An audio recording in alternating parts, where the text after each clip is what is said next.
In the past, we've looked at vectors, ways of representing some quantity with a magnitude and a direction. And when we were looking at some nth dimensional vector, it could be represented with n vector components, which are scalars.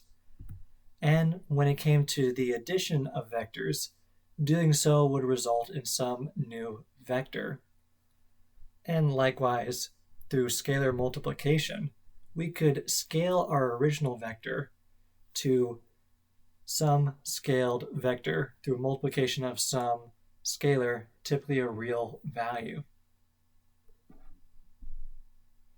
Now, in the case of vector space, what we're dealing with is representing some nth dimensional vector space that consists of n vectors. Vector addition is still relevant, where vectors can be added together to form new vectors, or they can be scaled through the multiplication of a scalar, which in vector space may be a real value, a ratio, or could involve complex numbers.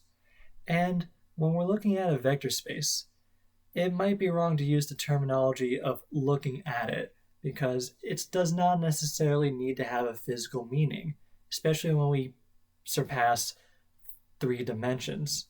And when it comes to representing those vectors, they might not be in the form that we are familiar with, such as vector arrows.